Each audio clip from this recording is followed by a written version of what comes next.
सभी शिक्षक साथियों को मेरा प्यार भरा नमस्कार है और स्वागत है आप सभी का आपके अपने YouTube चैनल पवन सर की क्लास में। पिछले कुछ महीनों से बिहार में एक बड़ी ही न्यूज वायरल तरीके से चल रही है शिक्षकों की मनचाहे ट्रांसफर के लिए। जब से नई सरकार का गठन हुआ है तब से इस बात के लिए कवायद तेज है कि शिक्षकों को मनचाहे जगहों पे पोस्टिंग दिया जाएगा। हमारे माननीय शिक्षा मंत्री, माननीय मुख्यमंत्री ने भी खुले मंच से इस बात की घोषणा भी की है कि आने वाले समय में शिक्षकों को मनचाहा पोस्टिंग मिलेगा। मतलब कि वो जहां चाहेंगे, उनकी जहां इच्छा होगी वहां उनकी पोस्टिंग होगी। लेकिन आप भी ये जानते हैं कि यह इतना आसान भी नहीं है, क्योंकि विगत अगर पिछले कई वर्षों से देखा जाए तो बिहार में जो शिक्षकों की भर्तियां हुई हैं उस भर्तियों में कुछ मानकों का पालन नहीं हुआ है। और सबसे बड़ा मानक का जो पालन नहीं हुआ है वो है शिक्षकों की भर्ती विद्यालय में उपस्थित छात्रों की संख्या के आधार पर प्रायः देखने को नहीं मिलती है। हमारे यहाँ के जो विद्यालय है वो तीन प्रकार के विद्यालय हैं। एक प्राइमरी विद्यालय है जहां 1 to 5 है, एक मिडिल स्कूल है जहां 6 to 8 है, वैसे भी मिडिल स्कूल है जहां 1 to 8 है। तो जहां 1 to 8 है वहां की गिनती हम दो प्रकार से करेंगे, 1 to 5 की गिनती अलग होगी और 6 to 8 की गिनती अलग होगी। उसके बाद जो एक विद्यालय है वो हमारा 9 to 12 है। तो हम लोग इसको तीन वर्गों में बांटते हैं, प्राथमिक विद्यालय, मध्य विद्यालय और उच्च माध्यमिक विद्यालय या उच्चतर माध्यमिक विद्यालय, जिसमें 9 to 12 की पढ़ाई होती है। आज की इस वीडियो में हम दो विद्यालयों की बात करेंगे। पहला विद्यालय हमारा प्राइमरी होगा जिसमें 1 to 5 की पढ़ाई होती है और जो दूसरा जो होगा वो मिडिल स्कूल होगा। तो जैसा कि आप सभी जानते हैं कि 1 to 5 के जो टीचर होते हैं वो जनरल टीचर होते हैं, सामान्य टीचर होते हैं। उनकी बहाली किसी विषय के अनुसार नहीं होती है, लेकिन 6 to 8 की बहाली आरटीई 2009 के अंतर्गत विषयवार होती है, विषयगत होती है। तो इसका पालन जो हुआ है वो पहले से नहीं हुआ है। इस कारण यह समस्या देखने को मिल रही है कि किसी एक विद्यालय में छात्र संख्या के अनुपात में शिक्षकों की संख्या या तो ज्यादा है या कम है। किसी विद्यालय में आप देखेंगे कि शिक्षकों की संख्या बहुत अधिक हो गई है, जबकि किसी विद्यालय में शिक्षक छात्र संख्या के अनुपात में बहुत कम है। इसका एक मानक तय किया गया है। एक बड़ी अच्छी बात है इस बार के ट्रांसफर के नियमावली के पहले जो विभाग ने यह निर्णय लिया है रेशनलाइजेशन का। तो रेशनलाइजेशन का जो यह निर्णय है ये बहुत ही स्वागत योग्य है। अब ये जानना है कि रेशनलाइजेशन होता क्या है, आखिर ये रेशनलाइजेशन क्या है और क्या इसको कराने से बिहार के जो विद्यालय के शिक्षक और छात्र संख्या का अनुपात है उसकी समस्या का समाधान होगा। तो पहले थोड़ा सा हम जानते हैं कि रेशनलाइजेशन है क्या। तो जैसा कि मैंने ये बताया कि अगर 2003 से लेकर 2025-26 तक जो भी बहालियां हुई हैं, चाहे वो बहाली शिक्षा मित्र के रूप में हुआ, चाहे वो बहाली नियोजन के रूप में हुआ, चाहे वो बहाली बीपीएससी टीआरई 1, टीआरई 2 या टीआरई 3 के माध्यम से हुआ, इन सभी बहालियों में बहाली तो हुआ। जो विद्यालय में शिक्षक हैं उनका संख्या अनुपात जो है वो छात्रों के संख्या अनुपात में कहीं ज्यादा है, कहीं अधिक है। तो विभाग ने इस बार जो निर्णय लिया है वो बहुत ही अच्छा निर्णय है। लिया यह गया है निर्णय कि पहले क्या किया जाएगा कि छात्र संख्या के आधार पर यह निश्चित किया जाएगा कि किस विद्यालय में कितने शिक्षक होने चाहिए। क्योंकि सभी विद्यालयों ने इस शिक्षा कोष के माध्यम से, इस शिक्षा कोष के पोर्टल पे, यूडेस के पोर्टल पर अपने विद्यालय में नामांकित छात्रों को अपलोड कर दिया है और वही बेस माना गया है कि आपने अपने विद्यालय के जिन बच्चों का इनरोलमेंट इस शिक्षा कोष के पोर्टल पर किया है वही आपके बेस स्टूडेंट माने जाएंगे। और उसके आधार पर यह निश्चित किया जाएगा कि आपके विद्यालय में उन छात्रों की संख्या के बिहाफ में कितने शिक्षकों की जरूरत है। और यदि आप में, आपके विद्यालय में उस मानक के अनुरूप शिक्षक की संख्या कम है तो आपके विद्यालय में नए शिक्षक भेजे जाएंगे। और यदि आपके विद्यालय में आपके मानक के अनुरूप शिक्षकों की संख्या क्या है, अधिक है, तो आपके यहां से शिक्षक को किसी दूसरी जगह ट्रांसफर किया जाएगा। यह बहुत अच्छी पहल है। अगर यह प्रक्रिया वास्तव में हो जाती है तो संभवतः बिहार में जो यह समस्या है शिक्षकों का कि किसी विद्यालय में अधिक शिक्षक है, किसी विद्यालय में कम शिक्षक हैं, इस समस्या से लगभग निजात पाया जा सकता है। और यही प्रक्रिया है रेशनलाइजेशन। इस रेशनलाइजेशन के लिए बिहार सरकार के शिक्षा विभाग की तरफ से एक एसओपी जारी किया गया है जिसमें एक विद्यालय में न्यूनतम शिक्षकों की संख्या का एक मानक प्रस्तुत किया गया है। और वो मानक है क्या, वही मानक आज हम आपको यहां बताएंगे। अभी हम लोग देखते हैं कि प्राइमरी विद्यालय में, प्राथमिक विद्यालय में जहां 1 to 5 की पढ़ाई होती है, मैंने पहले ही क्लियर कर दिया है कि 1 to 5 का मतलब यह हुआ कि जो मिडिल स्कूल 1 to 8 चलते हैं वहां दो अलग अलग इकाइयां मानी जाएंगी। 1 to 5 का इकाई अलग माना जाएगा और 6 to 8 का इकाई अलग माना जाएगा। तो 1 to 5 कहने का हमारा मतलब यह है कि वैसे सभी विद्यालय जहां 1 to 5 की पढ़ाई होती है, मतलब कि प्राइमरी विद्यालय हो गए, और वैसे भी विद्यालय जहां 1 to 8 की पढ़ाई होती है तो वहां 1 to 5 के लिए जितना इनरोलमेंट होगा उसके बेस पर आपके विद्यालय में शिक्षकों की संख्या निर्धारित की जाएगी। अब यहां देखिए, यह है जो आंकड़ा हमारा प्राथमिक विद्यालय के लिए है। हमने यहाँ पे नामांकन लिखा है, शिक्षकों की संख्या लिखी है, प्रधान शिक्षक लिखा है और यहाँ पे कुल शिक्षक लिखा है। तो यहाँ पे ये मूल रूप से प्राइमरी विद्यालय के लिए ही है। तो यहाँ आप ये देखें कि यदि आपके विद्यालय में नामांकन 1 से 60 के बीच में, यदि आपके विद्यालय में बच्चों का नामांकन 1 से 60 के बीच में है तो आपके विद्यालय में शिक्षकों की संख्या 2 होगी। ये शिक्षक नियोजित हो सकते हैं, विशिष्ट हो सकते हैं, टीआरई 1 हो सकते हैं, टीआरई 2 हो सकते हैं, टीआरई 3 हो सकते हैं, और उसके बाद एक प्रधान शिक्षक। चूंकि प्रधान शिक्षक का जो पद है वो प्राइमरी विद्यालयों के लिए सृजित है। प्रत्येक प्राइमरी विद्यालय में, और इनकी बहाली भी जब हुई थी तो प्राथमिक विद्यालयों की संख्या के बेस पर हुई थी, तो सभी प्राथमिक विद्यालयों में एक प्रधान शिक्षक का होना एकदम निश्चित है। तो यहां पे ये ध्यान रखना है। बहुत सारे लोगों ने आपको यह बताया होगा कि नहीं, जब नामांकन की संख्या कम होगी तो प्रधान शिक्षक नहीं रहेंगे, तो ऐसा बिल्कुल भी नहीं है। सभी प्राइमरी विद्यालय में, सभी प्राइमरी स्कूल्स में एक प्रधान शिक्षक का पद जो है वो सृजित है और वो पद हमेशा बना रहेगा। तो यहाँ पे हमने बताया कि यदि आपके विद्यालय में 1 से 60 का नामांकन है तो शिक्षकों की संख्या 2 और एक प्रधान शिक्षक, कुल मिलाकर आपके विद्यालय में कितने शिक्षक हो गए? तो 3 शिक्षक हो गए। ठीक है, प्रधान शिक्षक को मिलाकर। यदि आपके विद्यालय में 61 से 90 बच्चों का नामांकन है तो उस स्थिति में शिक्षकों की संख्या 3 हो जाएगी और एक प्रधान शिक्षक हो जाएगा, और इस प्रकार आपके विद्यालय में कुल शिक्षक जो होंगे वो 4 हो जाएंगे। इसी तरह आगे बढ़कर यहां यह देखा गया कि यदि 91 से 120 छात्र हैं तो शिक्षकों की संख्या 4, प्रधान शिक्षक 1 और ये हो जाएंगे 5।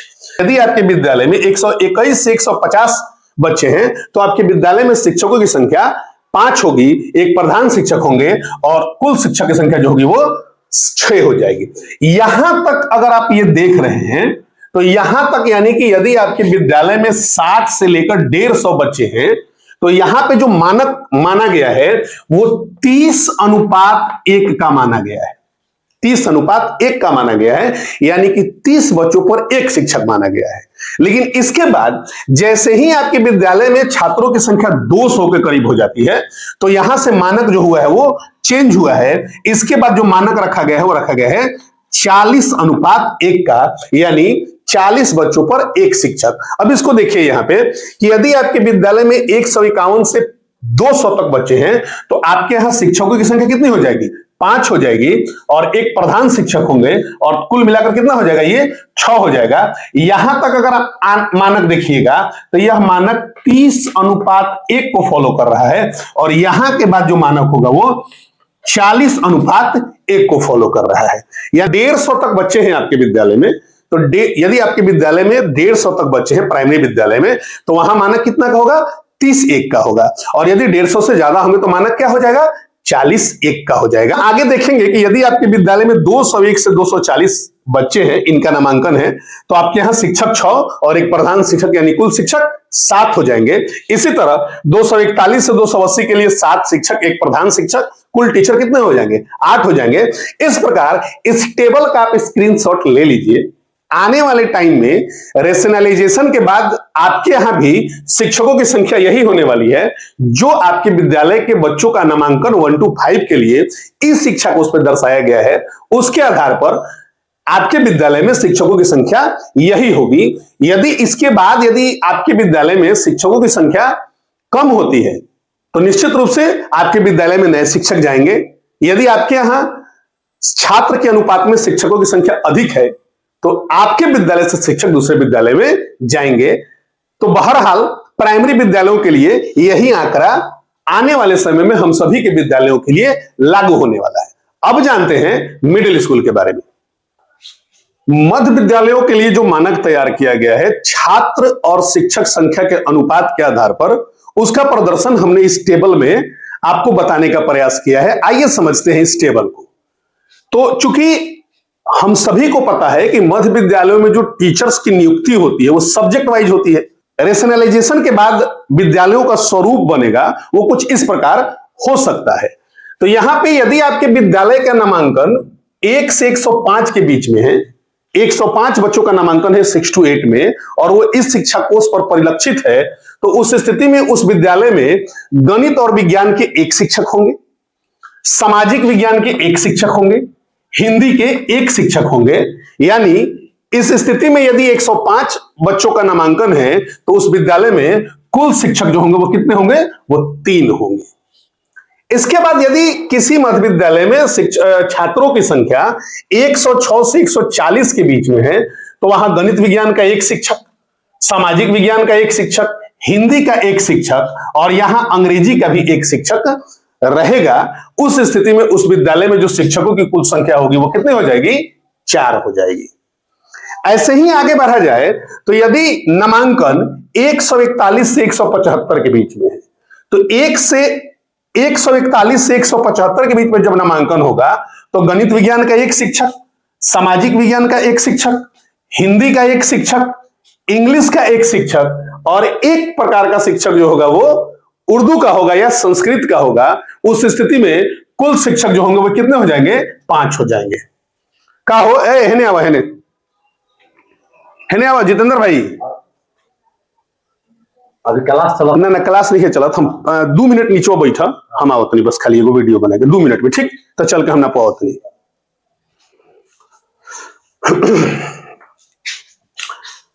इसी तरह यदि विद्यालय में, मध्य विद्यालय में बच्चों की संख्या 176 से 245 के बीच होगी तो उस स्थिति में गणित विज्ञान के 1 शिक्षक, सामाजिक विज्ञान के 1 शिक्षक, हिंदी के 1 शिक्षक, इंग्लिश के 1 शिक्षक, उर्दू के 1 शिक्षक और संस्कृत के 1 शिक्षक, यानी उस मध्य विद्यालय में जो शिक्षकों की संख्या होगी कितनी हो जाएगी? 6 हो जाएगी। यहां ध्यान देने वाली बात यह है कि सब्जेक्ट वाइज शिक्षकों की संख्या में इंग्लिश, उर्दू और संस्कृत के शिक्षकों की संख्या को ऑप्शनल में रखा गया है, वो छात्र संख्या के ऊपर डिपेंड करते हैं। यानी यदि आपका विद्यालय मध्य विद्यालय है और वहां छात्रों की संख्या कम है, मतलब कि 140 से कम है, तो उस स्थिति में आपको उर्दू और संस्कृत के शिक्षक नहीं मिलेंगे। ये बात एकदम आपको समझ लेना है।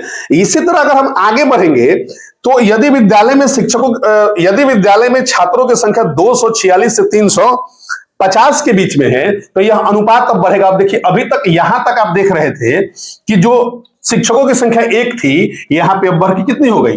2 हो गई। यानी यह बात स्पष्ट रूप से आपको जान लेना है कि आपके विद्यालय में, मिडिल स्कूल में सबसे प्राथमिक स्तर पर यदि मध्य विद्यालय के शिक्षकों की बहाली होगी या मतलब भेजा जाएगा तो गणित विज्ञान के शिक्षक होंगे। यानी प्रत्येक स्थिति में, प्रत्येक विद्यालय में कम से कम 1 गणित या विज्ञान का शिक्षक होना ही होना चाहिए। वैसे भी बहुत सारी योजनाएं जैसे पीबीएल वगैरह चलता है तो उसके लिए गणित विज्ञान के शिक्षक का होना बहुत ही जरूरी है। इसलिए हमने कहा था कि रेशनलाइजेशन की जो यह प्रक्रिया है अगर वास्तव में बिहार के विद्यालयों पर लागू हो जाएगी तो बिहार के विद्यालयों का जो सूरत होगा शिक्षक छात्र के अनुपात में वो बदल जाएगा और इसके बहुत अच्छे परिणाम आने वाले समय में देखने को मिल सकते हैं।